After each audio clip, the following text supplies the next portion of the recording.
নমস্কাৰ এই মুহূৰ্তত আহি পৰিছে ৰাতিপুৱাৰ কেইবাটা গুৰুত্বপূৰ্ণ খবৰ। আজি হৈছে 22 ডিচেম্বৰ। লাখ লাখ মহিলাৰ একাউণ্টত সোমাব 10,000 কোটি টকা। আত্মীয় কোটিৰ প্ৰত্যেকজন মহিলাৰ বাবে কেইবাটা গুৰুত্বপূৰ্ণ খবৰ আহি পৰিছে। কিমান তাৰিখত মহিলাৰ একাউণ্টত 10,000 কোটি টকা সোমাই দিব, ইয়াক লৈ মুখ্যমন্ত্ৰী ডক্টৰ হিমন্ত বিশ্ব শৰ্মাৰ বিশেষ ঘোষণা। লগতে লাখ লাখ পিএম কিষাণ হিতাধিকাৰীৰ বাবে এটা গুৰুত্বপূৰ্ণ খবৰ আহি পৰিছে। পিএম কিষাণৰ 19 নম্বৰ কিস্তি একাউণ্টত সোমাব 4,000 কোটি টকা। চৰকাৰে পিএম কিষাণৰ ধন বৃদ্ধি কৰিছে।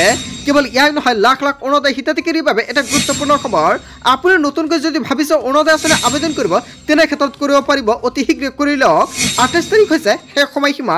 ইয়াৰ আগতে নতুনকৈ অৰুণোদয় আঁচনি আবেদন কৰিব লাগিব। লগতে কেইবাটাও ৰাজনৈতিক খবৰৰ লগতে অৰাজনৈতিক খবৰ যুগুত কৰা হৈছে আজিৰ দিনটোত। গোটেই অসম তথা ভাৰতৰ বিভিন্ন প্ৰান্তৰ পৰা যুগুত হৈছে কেইবাটাও ডাঙৰ খবৰ। এনেবোৰ খবৰ নিতৌ পাই থাকিবলৈ চেনেলটি ছাবস্ক্ৰাইব কৰি ভিডিঅ'টো এটা লাইক কৰিবলৈ নাপাহৰিব। আজিৰ আমাৰ প্ৰথমটো খুব গুৰুত্বপূৰ্ণ খবৰ হৈছে অসমবাসীৰ বাবে এটা ডাঙৰ খবৰ। পিএম কিষাণৰ ধনক লৈ এটা গুৰুত্বপূৰ্ণ খবৰ আহি পৰিছে। পিএম কিষাণক লৈ জৰুৰী নিৰ্দেশনা জাৰি কৰিছে চৰকাৰে। এইবাৰ বহু কৃষকে নাপাব পিএম কিষাণৰ ধন। পিএম কিষাণৰ ধন পাবলৈ কৰিব লাগিব কেইবাটাও গুৰুত্বপূৰ্ণ কাম। এইবাৰ ধন লাভৰ পৰা বঞ্চিত হ'ব 7 প্ৰকাৰৰ কৃষক। কোন কোন কৃষকে লাভ নকৰিব পিএম কিষাণৰ টকা, ইয়াক লৈ কেন্দ্ৰীয় চৰকাৰে জাৰি কৰিছে নতুন এখন তালিকা। এটা পৰিয়ালৰ এজন ব্যক্তিহে পাব পিএম কিষাণ আঁচনিৰ সুবিধা। যদি আপোনাৰ ঘৰৰ পৰা এজন বা দুজন ব্যক্তিৰ নাম অন্তৰ্ভুক্ত কৰিছে পিএম কিষাণৰ তালিকাত, তেনে ক্ষেত্ৰত আপোনাৰ পৰিয়ালৰ পৰা দুজন ব্যক্তিৰ ভিতৰত এজন ব্যক্তিৰ নাম কৰ্তন কৰা হ'ব। বাকী এজনৰ টকা লাভ কৰিব কৃষকসকলে। পিএম কিষাণৰ ধন পাবলৈ হ'লে নিজৰ খেতি মাটি থাকিব লাগিব। আৰু পিএম কিষাণৰ টকা পাবলৈ হ'লে এতিয়া নিজৰ খেতি মাটি থাকিব লাগিব। আনৰ খেতি মাটি লৈ যিসকল ব্যক্তিয়ে পিএম কিষাণৰ বাবে আবেদন কৰিছে, সেইসকল কৃষকে নাপাব 19 নম্বৰ কিস্তিৰ টকা। আনৰ মাটিত খেতি কৰাসকলে নাপাব আঁচনিৰ সুবিধা। পিএম কিষাণৰ ধন লাভ কৰিবলৈ হ'লে অতি শীঘ্ৰে কৰিব লাগিব EKYC। বহুতো কৃষকে এতিয়ালৈকে EKYC কৰা নাই। যদি আপুনি নতুনকৈ পিএম কিষাণৰ বাবে আবেদন কৰিছে, অতি শীঘ্ৰে আপুনি EKYC কৰি লৈ লওক। EKYC আৰু ভূমি পৰীক্ষণ নকৰা কৃষকে নাপাব পিএম কিষাণৰ ধনৰ সুবিধা। যদি আপুনি ভূমি পৰীক্ষণ বা লেণ্ড ছেডিং কৰা নাই, অতি শীঘ্ৰে লেণ্ড ছেডিং কৰি লৈ লওক। চৰকাৰী চাকৰিয়াল পৰিয়ালৰ লোকসকলে নাপাব পিএম কিষাণ আঁচনিৰ ধনৰাশি। পিএম কিষাণক লৈ চৰকাৰে কেইবাটাও গুৰুত্বপূৰ্ণ নিৰ্দেশনা জাৰি কৰিছে। লগতে যিসকল কৃষকে ভাবিছে নতুনকৈ আবেদন কৰিছে, সেইসকল ব্যক্তিৰ এপ্ৰুভ হোৱা নাই নেকি, তেনে ক্ষেত্ৰত আপুনি কি কৰিব? যদি আপুনি নতুনকৈ পিএম কিষাণৰ বাবে আবেদন কৰিছে, কিবা অসুবিধা হৈছে, তেনে ক্ষেত্ৰত নিশ্চয় আপোনাৰ অসুবিধাটো কমেণ্ট কৰি জনাব। আপোনালোকক সম্পূৰ্ণকৈ সহায় কৰা হ'ব। আপুনি কি কৰিলে আপোনাৰ ফৰ্মটো একচেপ্ট হৈ যাব। চ' বন্ধু বান্ধৱীসকল, নিশ্চয় সম্পূৰ্ণকৈ জানিলে পিএম কিষাণৰ বিষয়ে। যদি কিবা কিবি আপোনালোকৰ জানিবলগীয়া ইচ্ছা আছে, নিশ্চয় আপুনি জনাব পাৰে। তাৰপিছত অসমবাসী ৰাজুক জনাইছে আমাৰ পৰৱৰ্তী খুব গুৰুত্বপূৰ্ণ খবৰ। লগতে ডাঙৰ খবৰ, 31 ডিচেম্বৰলৈকে PMAY আঁচনিৰ বৈধতা।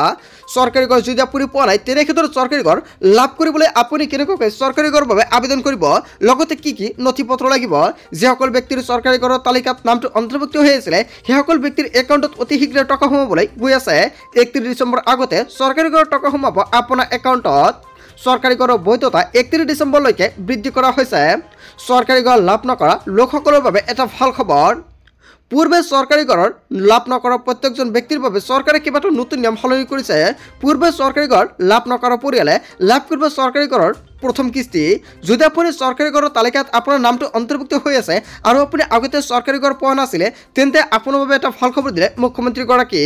অসমৰ 1,30,000 লোকক দিয়া হ'ব পকী ঘৰ। ধনৰ পৰিমাণ 2,60,000 টকালৈকে বৃদ্ধি পোৱাৰ সম্ভাৱনা। PMAY.MIC.in গৈ আপুনি কৰিব পাৰিব চৰকাৰী ঘৰৰ বাবে আবেদন, অথবা PMAY.nic.in ৱেবছাইটৰ লগতে PMAY.MIS.gov.in আপুনি চৰকাৰী ঘৰৰ বাবে নতুনকৈ আবেদন কৰিব পাৰিব। এই দুটা ৱেবছাইটৰ জৰিয়তে ঘৰ লাভ নকৰাসকলে অফলাইন বা অনলাইন দুয়োটা পদ্ধতিতে কৰিব পাৰিব চৰকাৰী ঘৰৰ বাবে আবেদন। কি কি নথি পত্ৰৰ প্ৰয়োজন হ'ব চৰকাৰী ঘৰ আবেদন কৰাৰ সময়ত? হিতাধিকাৰী বেংক একাউণ্ট থাকিব লাগিব।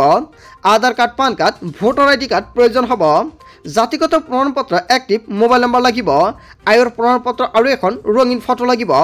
বেংকৰ একাউণ্টত পোনপটীয়াকৈ ধন প্ৰদান কৰিব চৰকাৰে। আধাৰ কাৰ্ড নাথাকিলেও কৰিব নোৱাৰিব ঘৰৰ বাবে আবেদন। যদি পূৰ্বে তালিকাৰ পৰা বাদ পৰা সকলৰ একাউণ্টত সোমাব চৰকাৰী ঘৰৰ টকা। যদি পূৰ্বে আপোনাৰ চৰকাৰী ঘৰৰ তালিকাৰ পৰা নামটো বাদ পৰিছিলে, তেনে ক্ষেত্ৰত 31 ডিচেম্বৰ আগতে চৰকাৰে সোমাই দিব আপোনাৰ বেংক একাউণ্টত প্ৰথম কিস্তি 32,500 টকা। 2 কোটি ঘৰৰ অসমে লাভ কৰিব 1,30,000 চৰকাৰী ঘৰ। মুকলি কৰা হৈছে চৰকাৰী ঘৰ নোপোৱা প্ৰত্যেকজন ব্যক্তিৰ বাবে এটা হেল্পলাইন নম্বৰ। লগতে কিবা অসুবিধা থাকিলেও আপুনি কল কৰিব পাৰিব। 1800116163 নম্বৰত যোগাযোগ কৰিব পাৰিব। যদি কিবা অসুবিধা হয় চৰকাৰী ঘৰ পোৱাত বা আপোনাৰ কিবা সমস্যা আছে বা কিবা জানিবলগীয়া ইচ্ছা আছে, তেনে ক্ষেত্ৰত এখন নম্বৰত আপুনি যোগাযোগ কৰিব পাৰিব।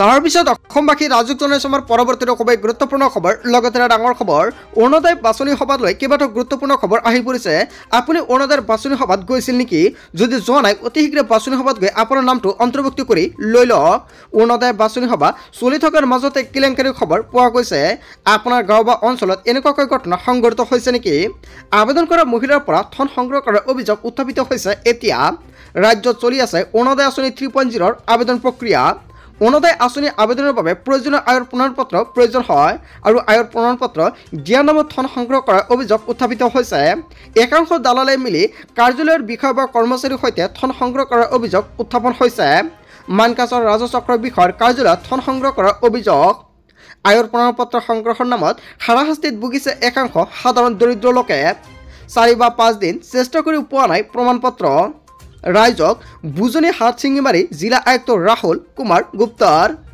আয়ৰ প্ৰমাণপত্ৰ অবিহনে আবেদন কৰিবলৈ নিৰ্দেশনা প্ৰদান ৰাজচক্ৰ বিষয়ৰ কাৰ্যালয়ৰ বিষয় কৰ্মচাৰীক প্ৰদান কৰে সকিয়নি ধন দাবী কৰিলে জিলা আয়ুক্তক অভিযোগ দিয়াৰ আহ্বান জনাইছে আয়ুক্তগৰাকীয়ে হয় বন্ধু-বান্ধৱীসকল অৰুণোদয় আঁচনি আবেদন কৰাৰ সময়ত যদি আপোনাৰ ওচৰত কোনোবাই টকা খুজিছে তেনে ক্ষেত্ৰত নিশ্চয় আপুনি কমেণ্ট কৰি জনাব আৰু লগে লগে আপুনি জিলা আয়ুক্তৰ ওচৰলৈ যাব তাৰপিছত অসমবাসী ৰাজুক জনাইছে আমাৰ পৰৱৰ্তী খুবেই গুৰুত্বপূৰ্ণ খবৰ লগতে ডাঙৰ খবৰ নতুন বছৰতে 40 লাখ মহিলাই লাভ কৰিব 10,000 কোটি টকা ৰাজ্যৰ লাখ লাখ মহিলাৰ বাবে অসমৰ মুখ্যমন্ত্ৰী ডক্টৰ হিমন্ত বিশ্ব শৰ্মাৰ বৃহৎ ঘোষণা ৰাজ্যৰ লাখ লাখ মহিলাৰ বাবে এটা ভাল খবৰ দিলে মুখ্যমন্ত্ৰীগৰাকী শীঘ্ৰে মহিলাৰ একাউণ্টত সোমাব 10,000 কোটি টকা 40 লাখ মহিলাই গাইপতি একাউণ্টত পাব 10,000 কোটি টকা ইয়াৰ বাবে চৰকাৰক লাগিব 4,000 কোটি টকাৰ প্ৰয়োজন হ'ব চৰকাৰক কিন্তু 10,000 টকা কেতিয়া লাভ কৰিব সেই চিন্তা কৰিব নালাগে মহিলাসকলে মুখ্যমন্ত্ৰীয়ে কৈছে যেতিয়া আপোনাৰ একাউণ্টত 10,000 টকা সোমাই দিব মুখ্যমন্ত্ৰীগৰাকীয়ে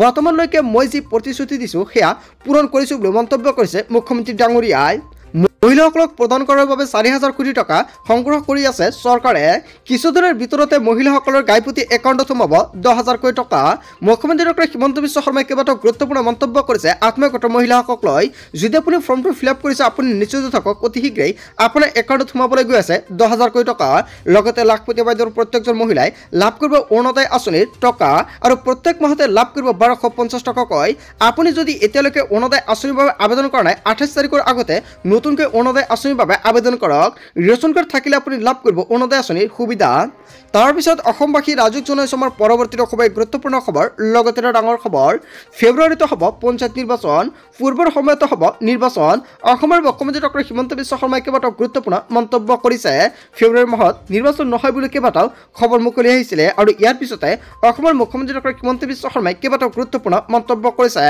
পূৰ্বৰ সময়মতে অনুষ্ঠিত হ'ব পঞ্চায়ত নিৰ্বাচনৰ দিন নহয় সলসলনি জানুৱাৰী মাহৰ প্ৰথম সপ্তাহতে প্ৰকাশ পাব অধিসূচনা জানুৱাৰী মাহৰ প্ৰথম সপ্তাহতে ঘোষণা হ'ব নিৰ্বাচনৰ দিন ফেব্ৰুৱাৰী মাহতে অনুষ্ঠিত হ'ব নিৰ্বাচন হাইকোৰ্টৰ গোচৰ চলি থকা পঞ্চায়তত অনুষ্ঠিত নহয় নিৰ্বাচন পঞ্চায়ত নিৰ্বাচনৰ দিন সলসলনি নহয় বুলি অৱশেষত অসমৰ মুখ্যমন্ত্ৰী ডক্টৰ হিমন্ত বিশ্ব শৰ্মাই স্পষ্টকৈ ঘোষণা কৰিছে তাৰপিছত অসমবাসী ৰাজুক জনাইছে আমাৰ পৰৱৰ্তী খুবেই গুৰুত্বপূৰ্ণ খবৰ লগতে ডাঙৰ খবৰ নতুন বছৰত দুগুণ হ'বলৈ গৈ আছে PM কিষাণৰ ধনৰাশি বছৰি 6,000 টকাৰ সলনি 12,000 টকালৈকে বৃদ্ধি পোৱাৰ পৰামৰ্শ প্ৰধানমন্ত্ৰী কিষাণ সন্মান নিধি যোজনাৰ ধন লাভ কৰা কৃষকসকলৰ বাবে এটা ভাল খবৰ নতুন বছৰত বৃদ্ধি পাব পাৰে PM কিষাণ আঁচনিৰ টকাৰ পৰিমাণ দুগুণলৈকে বৃদ্ধি পাব পাৰে ধনৰ পৰিমাণ বছৰি 6,000 টকাৰ সলনি 12,000 টকালৈকে বৃদ্ধি পোৱাৰ পৰামৰ্শ দিছে আৰু কৃষি মন্ত্ৰালয়ৰ সংসদীয় কমিটিয়ে চৰকাৰে আগবঢ়াইছে এই পৰামৰ্শৰ ভিত্তিত কেন্দ্ৰীয় চৰকাৰে গ্ৰহণ কৰিব সিদ্ধান্ত 2025-26 বৰ্ষৰ বিত্তীয় বাজেটত বৃদ্ধি কৰিব পাৰে PM কিষাণৰ পুঁজিৰ ধনৰাশি হয় বন্ধু-বান্ধৱীসকল লাখ লাখ PM কিষাণ হিতাধিকাৰীৰ বাবে এটা ভাল খবৰ অতি শীঘ্ৰে লাখ লাখ কৃষকৰ একাউণ্টত চৰকাৰে সোমাই দিব 19 নম্বৰ কিস্তিৰ টকা আৰু নতুন বছৰতে PM কিষাণৰ টকা 19 নম্বৰ কিস্তি 4,000 টকা সোমাব পাৰে আপোনাৰ বেংক একাউণ্টত যদি PM কিষাণৰ কিবা আপোনালোকৰ কাম কৰিবলগীয়া আছে অতি শীঘ্ৰে কৰি লৈ লওক সো বন্ধু-বান্ধৱীসকল গোটেই অসম তথা ভাৰতৰ বিভিন্ন প্ৰান্তৰ পৰা যুগুত হৈছে কেইবাটাও ডাঙৰ খবৰ এনেবোৰ খবৰ নিতৌ পাই থাকিবলৈ চেনেলটি সাবস্ক্ৰাইব কৰি ভিডিঅ'টো এটা লাইক কৰিবলৈ নাপাহৰিব so thank you for watching full video'